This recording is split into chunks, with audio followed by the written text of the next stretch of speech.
My friends, do you remember the cinema, the movie theater, where we used to go to movies? I used to be a movie holic. I went to at least one, maybe two a week, every week, most of my life, just about. I mean, really, I go to a lot of movies. And I haven't been to only four movies since the March 18th, I think, when they closed them. And then they reopened a little bit in the summer, so I went to see four different films. I wasn't very comfortable. I had to sit there with, the whole time. You could take it off to eat, but I would eat too fast, so then I have to put it kind of back on halfway and watch the film. That wasn't very comfortable. So I haven't been to any now. I'm driving by tonight and I happen to see the movie theaters open and what's playing. So I check it out real quick. There's a couple of interesting movies, but the one I settled on, a documentary, which I love documentaries, especially historical documentaries, especially about people, famous people that I find fascinating and compelling, and people that lived in my lifetime during the years I was alive, even more so. And so that's what was playing, a film called MLK / FBI. Right away you got me with that title, because I'm thinking this is going to be about how the FBI did all the surveillance on King, right? And they did.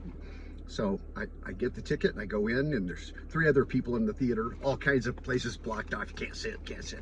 So I got the ideal seat because I was the first one there. And I just ate the popcorn very slowly, which is smart. You should eat that way anyway. Chew it really carefully, 32 times supposed to chew. So I chewed each popcorn morsel at least 10 times. And that worked. I had the mask off almost the whole movie. I had my cup up holding it for a while, just like I'm getting ready to take a sip. So it was light. So I just, it worked out. And it's a fabulous movie.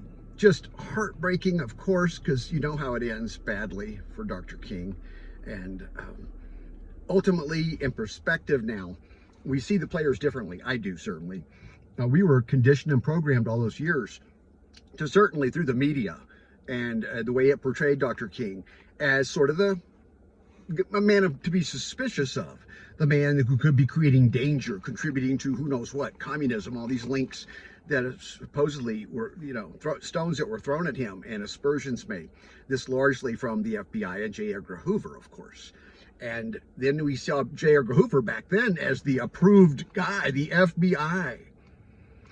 The FBI has just been culturally woven into our society as a wonderful, great, American, tried and true, honest organization.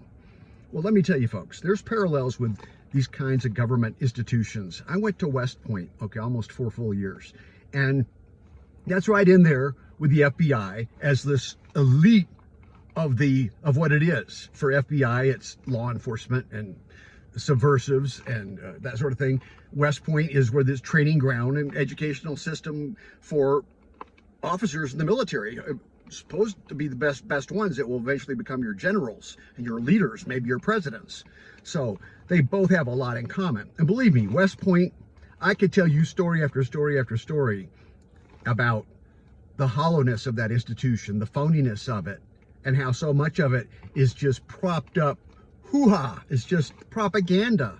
All is phony. There's just a lot of it there, in my opinion. And I'm sure the FBI is no different, because this film really, it gives you a little background as to how the FBI was formed and run by J. Edgar Hoover for 48 years. 48 years in one office. This is the ultimate Peter principle. He got to his level of incompetence and he stayed there.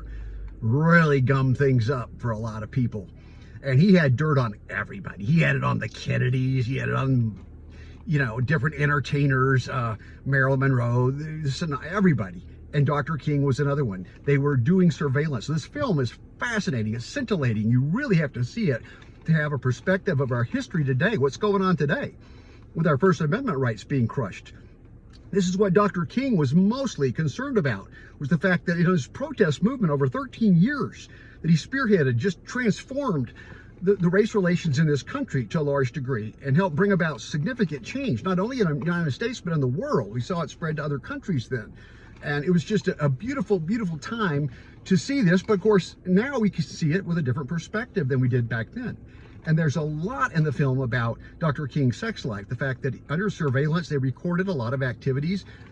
Apparently he did. He had some out of marriage affairs. He was married, he was a minister and that sort of thing. So that was considered really, really radical and just horrendous, immoral. And you can't believe how the FBI viewed this J. Edgar Hoover being this moralist who had his own many, many skeletons in his closet, his being, and I have nothing against, it's not against gay people, but J. Edgar Hoover was gay who pretended not to be, came down on people like gays or people of color, certainly the blacks, and many other groups that he viewed as threats to our society. J. Edgar Hoover used his power indiscriminately against many, many people. When he was angry at them, wanted to hurt them, he used the law enforcement, the structure of the FBI. This is a fact. So I'm just saying, J. Edgar Hoover, #1 hypocrite in the world. He has to be one of the greatest hypocrites, this guy.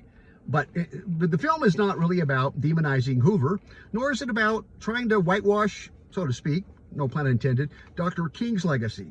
It's admitting that in 2027 there will be tapes released that were basically given up by the agencies, the FBI, in 1977. So they've been stored for 50 years. In 2027, those tapes will be released and available. And there's the sex tapes, and I don't think they should ever be listened to. I think it's like listening to something just very, very horrible. There's no really value in hearing it. So those ought to just be put away forever, because that was really a violation of Dr. King's rights, first and foremost. Just as we are being violated every day now by our government. Now it's commonplace. It's commonplace for government to surveil on us. But back then, this was something they hadn't been doing a lot of up to that point. They had been doing it primarily against people they saw as communists or subversives or people that might try to overthrow the government. And the FBI viewed that the black America, people of color, black African Americans wanting civil rights, was viewed as a communist threat. Somehow they were tied in with the communists. And they give you some reasons why. None of it's substantial. And of course, it was not true at all. Nothing could be further from the truth than that. Dr. King even said one time, famously on the show, that he was surprised that his people of his color, African Americans, had not fallen to communism. They had stayed true, loyal to the American ideal that somehow the system was going to help them in the long run. Of course, up to that point, it had not. It had not. And I grew up in a period in the Deep South, in Alabama, in fact, when I saw that white people were treated very differently with a lot of privilege as opposed to the people that were black, African American. They just got a raw end of the deal everywhere. And it was just an imbalance in our society, which everybody can see that now. Historically, looking back, we realize that. And there's still an imbalance, if you ask me. But I think there has been a lot of change. It's just we need more and more. We need to keep pushing forward. We don't ever need to rest on our laurels and say, it's all perfect now. It's far from perfect. But I think this is a film you ought to seek out and get and watch. It's through IFC Films made it. Basically, I cannot remember the director's name, but I will look it up. And I just highly recommend MLK/FBI. You'll learn a lot about the period that Dr. King was involved with civil rights movement. You'll learn a lot about his why he took a voice, his opinion about the Vietnam War early, and was really crushed by that, because these are different alliances he had with different presidents. See, he formed an alliance with John F. Kennedy initially and Robert Kennedy. However, they turned on him. And they started surveilling on him too. And it just got ridiculous how this whole thing started. But of course, that's what, again, is going on today. Our rights are being threatened right now in terms of our ability to speak. Google, YouTube, Instagram, Facebook, they're private companies, but they're acting like they are Big Brother. And in fact, they are now. They are our vehicle and means to express ourselves and communicate. But believe me, I'm looking elsewhere now. I'm looking for some other means to communicate with my friends out there and get off these platforms. Get off Instagram, Facebook, and get off YouTube, Google. I think I might just be doing that. So this movie, you need to see it for a number of reasons. Not only if you're white or black, it doesn't matter. I don't care. Whatever origin that your ancestors were, it doesn't matter. This is an important film for all Americans to see, because it gives you a historical narrative about what took place in this country just in the last 50 years and how we've gotten to where we are today. And it gives some clues as to why we're where we're at today, why we have allowed this to happen. The indicators have been there. And now I think when you look at the prism of this film, MLK/FBI, you're going to learn a lot. And it might even motivate you to realize there's a war going on right now, a war for our freedom, our privacy. We got to get involved and fight. Dr. King did not sit back and just expect things to happen. He was the leader. He recognized that we were all going to die one day. And he famously said that we're all going to die. And that's the great democracy of all time, because no one really knows when or how it will happen necessarily, but it's going to happen. And the important thing is not to worry about death, but how we live our life. What will our life have meant when we get to the end? That really got to me. And the movie, you know, I want to add this. It starts with a beautiful photograph of Dr. King, young, I would guess in his 20s maybe, or early 30s, and he looks just like an angel. It is the sweetest, angelic expression on his face in this picture. And then, of course, you see him in a number of different ways. Sometimes very ebullient and joyful, at other times very stressed out and very dismayed and concerned and worried. And so there were a lot of different periods in his life that he went through a range of emotions up and down. And a lot of it, the pressures of the FBI and the surveillance, when he finally realized they were doing it, caused a lot of pressure for him, a lot of stress and worry about this maybe coming out and ruining the whole movement.